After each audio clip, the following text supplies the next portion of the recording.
Hindi maalis ni Catherine ang tingin niya sa mag-ama niya, na parehong mahimbing na natutulog. Nakadapa si Wahlberg sa dibdib ni Walter. Magkamukha talaga ang mga ito, na pareho pang nakanganga habang natutulog. Napagod kasi ang mga ito sa paglalaro. Nang umingit si Wahlberg ay bumalikwas ng bangon si Walter. Si Wahlberg. Ibabalik ko na siya sa nursery. Matulog ka na ulit. Napagod ka sa pag-aalaga sa kanya. Sasamahan na kita sa nursery. Hindi nito inaalis ang tingin kay Wahlberg, na mahimbing pa rin sa pagkakatulog. Buwan-buwan ay nagbabago ng mood ang mga sanggol, at sa palagay niya ay mas demanding at malambing si Wahlberg kaysa dati. Napansin niya ang pagod sa mukha ni Walter, na ginawa ang lahat para lang mapatahan si Wahlberg. Napagod ka sa pagpapatahan sa kanya? Tanong niya ng timplahan ito ng kape, habang tinitingnan ang email sa laptop nito. Mas madali yata ang makipag-argumento sa 20 na makukulit na kliyente, kaysa sa isang bata. Kailangan siyang sayawan, kantahan at kung ano-ano pa, para lang tumahimik. It must be really tough to take care of him. Kapag ngumiti siya sa iyo, matatanggal ang lahat ng pagod mo. It's all worth it. Iyon lang naman ang reward ng pag-aalaga ng bata. Uminom ito ng kape, at matamon siyang pinagmasdan. Hindi mo ba naiisip bumalik sa trabaho mo? The offer is still open. Hindi ba mahal na mahal mo ang trabaho mo dati? Kumunot ang noo niya, at humalukip-kap habang inaanalisa sa isipan niya ang ibang kahulugan ng mga sinabi nito. Paraan mo ba yan para ilayo ako kay Wahlberg? Umiling ito at ibinaba ang tasa ng kape. No, sinasabi ko lang na marami ang nanghihinayang sa galing mo. There are many working mothers. Sa galing mo, I am sure may lugar ka sa ageless beauty. Parang paghahanda na rin ito sa pagbabalik ng pamilya mo sa kumpanya. Bahagyang nawala ang tense iyong nararamdaman niya, at huminga ng malalim. I don't know. Kay Wahlberg lang nakafocus ang plano ko. Hindi mababayaran ang pagkakataong naaalagaan ko siya. Hindi ko kayang talikuran ang anak ko ngayon. So forget about it, Walter. I am here to stay. Babalikan ko na si Wahlberg. Doon ako matutulog sa nursery. Tinalikuran niya ito at naglakad palabas ng silid. Catherine. Nang lumingon siya, ay nakita niya ang lungkot sa mga mata nito. Na parang gusto pa nitong magpaliwanag sa kanya. Good night, Walter. Akala pa man din niya ay okay na sila. Baka naghahanda lang ito na alisin siya sa buhay nito, at ng anak nila. Nakaupo sa balkonahe si Walter, habang pinagmamasdan si Catherine na pinapaarawan si Wahlberg. Di niya napansin na mag-iisang buwan na pala ito sa poder niya. Parang hinihipan lang ang anak mo. Noong ipanganak yan at nasa incubator, tingin ko kasing liit lang siya ng kuting, sabi ni Chrysler nang sundan ang tingin niya. Laging gutom iyan. Bumabawi siguro dahil mas maaga siyang ipinanganak. His son was a bundle of miracle. Hindi niya inaasahan na i-enjoy niya ang pagkakaroon ng anak. Kapag pressured siya sa trabaho, o kaya ay may problema, kailangan lang niyang tingnan ang picture nito sa cellphone niya, at nagiging klaro ulit ang utak niya. How about you and Catherine? Magaling siyang mag-alaga ng bata, casual niyang sabi. A good mother, you mean? No, gusto niyang maging yaya ng anak ko. Hindi daw niya kayang mahiwalay kay Wahlberg. At nakikita naman niya kung gaano kamahal ni Catherine si Wahlberg. Isa iyong klase ng pagmamahal na nanay lang ang makakapagbigay. If I were in your shoes, I don't think that's a wise decision. Anak lang ang gusto mo. Magiging komplikado yan pagdating ng panahon, Walter. Nagkibit-balikat siya. Sa palagay ko mas makakabuti kay Wahlberg na may nanay. At may mga bagay na kayang ibigay si Catherine, na hindi maibibigay ng kahit sinong yaya. Tumaas ang kilay ni Chrysler. Anong ibig sabihin yan? Tinitigan niya ito. You are a consummate bachelor. All you want from a woman is fun. Kahit minsan ba natingnan mo ang isang babae bilang isang ina? Hindi pa naman ako nagkakaanak, at wala pa yan sa plano ko. So the answer is no. Kaya hindi mo maiintindihan. Oras na makita mo ang isang babae sa anggulo ng pagiging isang ina. Mula sa panganganak niya, hanggang sa pag-aalaga ng anak niya, mabibigyan mo siya ng ibang klaseng respeto. Basta, parang tinadyakan siya sa dibdib niyang makitang bina-breastfeed ni Catherine ang anak nila. It was sexy in a different way. Pero naroon pa rin ang respeto. Kaya nga hindi niya ito basta-basta matukso. At alam niyang kahit na maraming babae ang gustong kunin ang atensyon niya, si Catherine pa rin ang natatangi sa mga ito. Respeto. It means you are celibate. And your celibacy means fidelity. Ano pa nga bang ibig sabihin? Kasalan na. Umiling-iling siya at humigop ng kape. Hindi mo makukuha ang Lamborghini ko. Di dahil nirerespeto ko na siya, ay pakakasalan ko na siya. At lalong di dahil dyan ay in love na ako sa kanya. I don't care about the car. Kaya kung bumili noon, I want you to be happy. Masaya naman ako. I am a father now. But you can't be really happy if you don't have the mother. Inon nito ang PC tablet nito. Anong problema mo kay Belmonte? Ayaw niyang mahalin si Catherine. She was a Valdesco, iyon din ang dahilan para hindi siya nito mahalin. Mas gusto niya ang sitwasyon nila ngayon. Nasa kanya ang anak niya. He didn't want to venture in things that he couldn't control. Hanggat kaya niyang pigilan ang puso niya ay gagawin niya. Masakit ang ulo ni Catherine paggising. Buong gabing gising si Wahlberg, dahil may sinat kaya halinhinan silang nagbantay ni Dinah. Bago pa iyon, ay ilang araw din siyang walang tulog, dahil laging madaling araw na kung umuwi si Walter, dahil may pinupuntahan itong event. Ang alam niya ay nangako si Walter na hindi ito aalis ng bahay, para mamonitor ang kalusugan ni Wahlberg. Kung kailangan daw magpa-check up sa doktor ay sasama ito. Satisfied siya sa dedication na ipinakikita nito kay Wahlberg. Never mind that their relationship was a mess. Hindi na siya nito masyadong tinutukso, pero ugali pa rin itong ilipat siya sa kama mula sa couch. Ang mahalaga ay inaalala nito ang anak nila. Hahanapin sana niya si Wahlberg, nang mapansin niyang nakasilip ang mga kasambahay sa pinto, kung saan tanaw ang garden. Siya ba yung babae? Tanong ni Willing na nagkakandahaba ang leeg sa pagtanaw. Siya nga ang babaeng kasama ni Sir Walter sa Jaryong Ta. Sabi ni Trudis at ipinakita pa kay Myling ang hawak na dyaryo. Ay grabe, ang lakas naman ng loob ng babaeng yan, at talagang pumunta pa dito sa bahay ni Sir ng kaga-aga. Paano na kaya si Ma'am Catherine nito? Malungkot na sabi ni Trudis. Kawawa naman siya. Ano yun? Tanong niya at sinubukang sipatin ang hawak na dyaryo ng mga ito. Biglang humarap ang mga ito sa kanya. Ma'am Catherine, wala po. May bisita po kasi si Sir Walter. Tinitingnan lang po namin. Babalik na po kami sa trabaho. Sa pagkataranta ni Myling ay nabitiwan nito ang dyaryo. Dinampot iyon ni Catherine, at sa kanya nakita kung anong pinag-uusapan ng mga ito. May larawan sa society page si Walter kasama ang isang chinitang babae. Sandra Crisostomo ang pangalan nito, at wagas kung makapulupot kay Walter, iyon ang party na dinaluhan ni Walter 3 gabi na ang nakakaraan. Nang tumingin siya sa garden, ay naroon ang babae at nilalaro si Wahlberg na kalong-kalong si Wahlberg.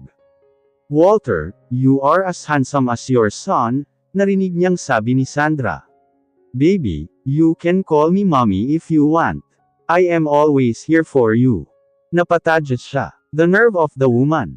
Naroon pa siya pero gusto na nitong pumapel sa buhay ng anak niya. Hindi ba sinabi ni Walter dito? Na naroon lang siya. Natigilan siya. Siyempre hindi nito sasabihin sa ibang babae nito, na kasama rin ang ina ng anak nito sa iisang bahay.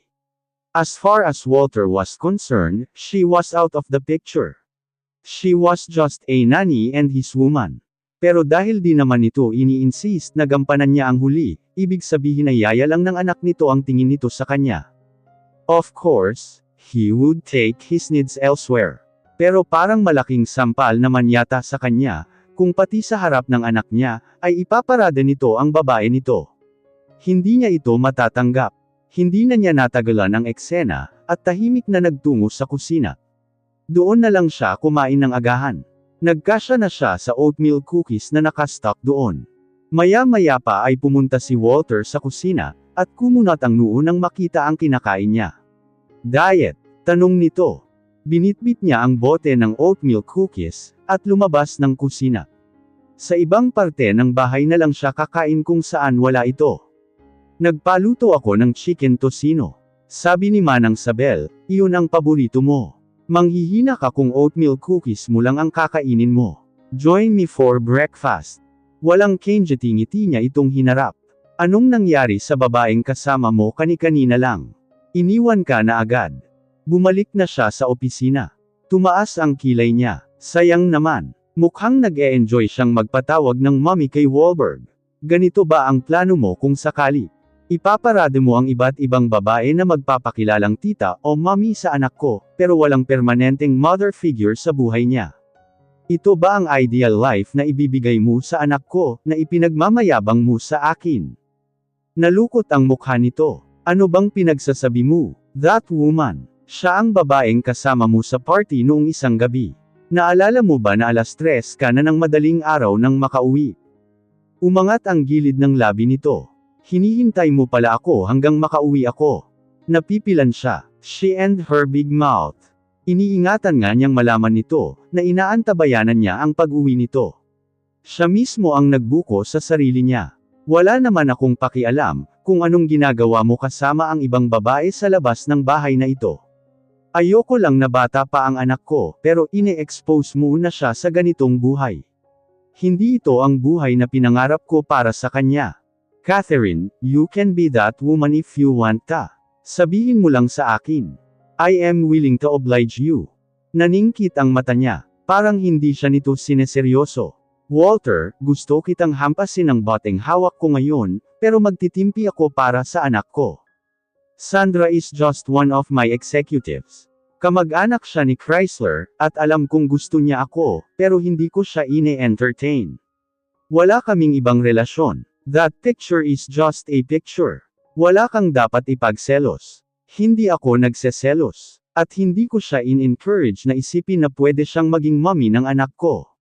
Para sa akin, isa lang ang nanay ni Wahlberg ikaw. Pinisil nito ang baba niya at hinaplos ang gilid ng labi niya. Pwede na ba tayong mag-breakfast? Gusto kong ipa-check up si Wahlberg. Sasama ako sa pedya niya. Hamupa na ang inis at selos niya, at sa huli ay hinayaan niya itong akayin siya. How could she hate him, when he says all the right words? She was hopeless. Papa, hayaan na po ninyo akong pumunta dyan. Please. Pagbigyan na ninyo ako, kahit ngayong birthday lang ninyo, pakiusap ni Catherine kay Teodisio. Ilang beses na siyang pumunta sa bagong bahay na nilipatan ng mga ito, pero hindi siya nito pinapapasok man lang.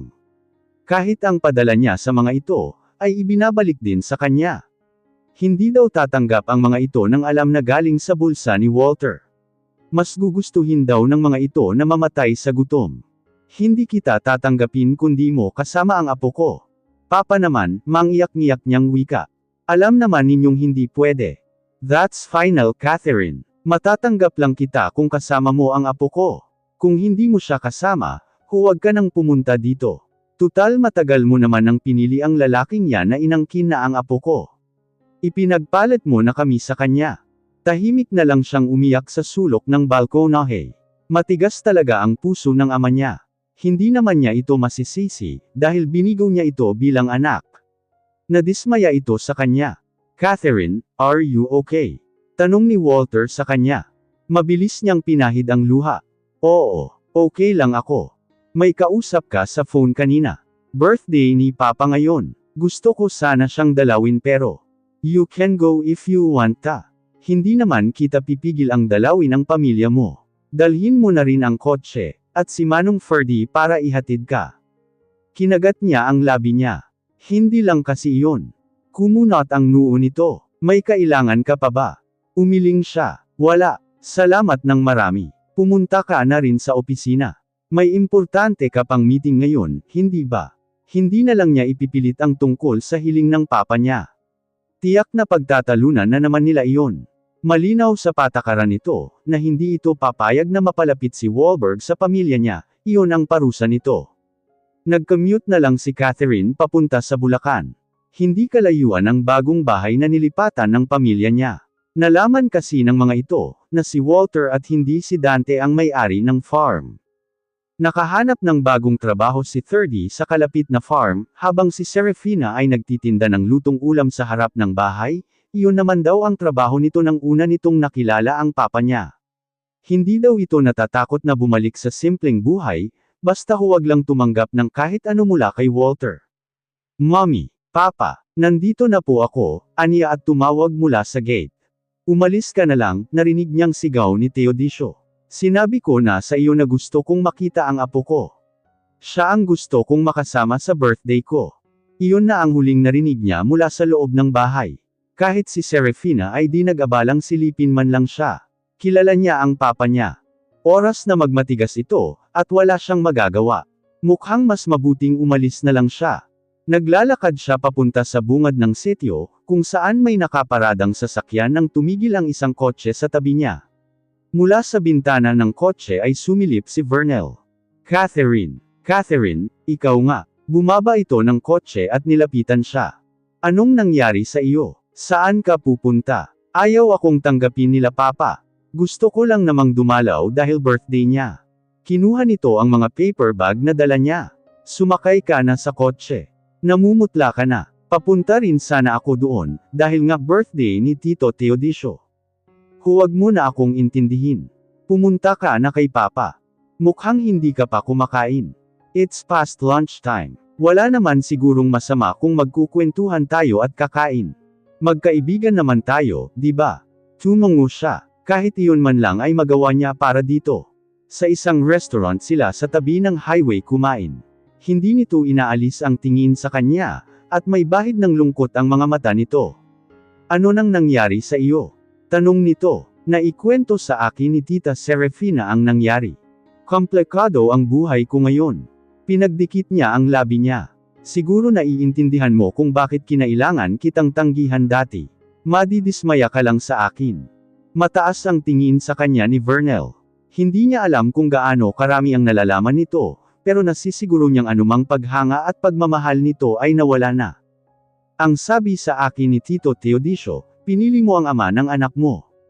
Pakakasalan ka ba niya? Ni hindi ka nga niya maipakilala sa mga tao bilang ina ng anak niya.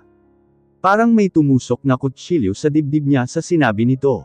Wala naman siyang magagawa sa bagay na iyon, dahil siya mismo ang nagsabi kay Walter, na handa siyang magsakripisyo, basta't makasama ang anak niya. Pikit mata niya iyong tinanggap. It doesn't matter. Kasama ko ang anak ko. Masaya na ako ng ganito. Hinawakan nito ang kamay niya. Catherine, you don't deserve this kind of life. That man doesn't deserve you. Bakit hinahayaan mo siyang treatuhin ka ng ganito? Wala kang kasalanan sa kanya. Hindi mo kailangang pagbayaran ang pagkakamali ng pamilya mo. Mariin siyang pumikit. Pati ba yan sinabi sa iyo ni Mommy? Hanggat maari ayaw na niyang makalabas pa ang sitwasyon niya sa labas ng pamilya. Kahit pa sabihing kaibigan niya si Vernel. It was a family problem after all. Concern lang siya sa iyo. Isa pa alam niyang malinis ang intensyon ko sa iyo. Ako ang totoong nagmamahal sa iyo. Malungkot niya itong pinagmasdan, kung tutuusin ay maswerte siya na may lalaking tulad ni Vernel na nagmamahal sa kanya. Bihira na ang lalaking katulad nito, na nagmamahal ng walang kondisyon. Ang problema lang ay hindi niya ito kayang mahalin. Ayokong umasa ka Vernel. Wala na akong maibibigay sa iyo. Ang puso niya at kaluluwa ay naisuko na niya kay Walter. Parang hindi na niya kayang maglaan ng pagmamahal para sa iba. Matiim siya nitong tiningnan. Wala akong pakialam. Kahit di mo ako mahalin. Bigyan mo lang ako ng pagkakataong iparamdam sa iyo na mahal kita. Iwan mo na siya. Sumama ka sa akin. Magsimula ka ng bagong buhay kasama ako. Ilalaban natin ang anak mo. Isa iyong alok na hindi tatanggihan ng ibang babae. For self-preservation, she would love to accept that. Kung gusto pa niyang sagipin ang sarili niya. Hindi ganoon kasimple iyon. Si Walter ang ama ng anak ko. Hindi ko kayang ilayo ang anak ko sa kanya. Mag-isa na lang siya sa buhay. Si Wahlberg na lang ang pamilya niya. And he has you, malungkot nitong wika. Mahal mo siya, hindi ba? Hindi mo ako magawang mahalin, dahil siya na ang mahal mo. Hindi niya alam kung titango o tatanggi, pero sa huli ay tango na lang ang naisagot niya. Hindi naman niya mate at tago ang totoo. I'm sorry, kung iba lang sana ang sitwasyon, Vernel. Paano mo siya nagagawang mahalin sa kabila ng mga nagawa niya sa iyo? Puno ng hinanakit nitong tanong. Hindi ko rin alam. May nakita ang puso niya kay Walter. Wala namang problema kay Vernel. He was the ideal man. Pero minsan talaga ay hindi natuturuan ng puso, kung sino ang mas dapat na mahalin. Kahit nang malaman kong galit siya sa pamilya ko, hindi ko magawang magalit sa kanya ng sobra. Walter has his reason and I can't blame him. At alam kong malaki ang maitutulong namin ng anak ko, para mawala ang galit na nararamdaman niya. Lumuwag ang pagkakahawak nito sa kamay niya. I see. Nagring ang cellphone niya, at nataranta nang makitang si Dinah ang tumatawag. Dinah, may problema ba kay Wahlberg? Nandito po kami sa bahay ng magulang ninyo, ma'am. Kasama ko po si Wahlberg. Anong ginagawa ninyo dyan? Sabi po ni Sir Walter, sumunod daw po kami sa inyo, dahil birthday ng lolo niya. Nasaan po ba kayo? Akala ko po nandito kayo. May kausap lang akong kaibigan ko. Papunta na ako dyan. Ibinalik niya ang cellphone sa bag niya. Bumalik na tayo. Nasa bahay daw nila papa ang anak ko. Sinalubong siya ng yakap ni Serafina. Wiling-wili ang papa mo sa apo niya. Huni ng huni si Wahlberg at kinakausap siya. Nang pumasok sa loob ng bahay, ay narinig niya ang halakhak ni Teodisio na kalong-kalong si Wahlberg. Si Wahlberg talaga ang sentro ng atensyon. Kahit si 30 na di mahilig sa bata, ay nakita niya ang pagkaaliw at pagmamahal sa mga mata, habang pinapanood si Wahlberg. Happy birthday papa, bati niya at humulik sa pisngi nito. Salamat Catherine. Ito ang pinakamagandang regalong maibibigay mo sa akin. Hindi niya regalo kundi regalo ni Walter.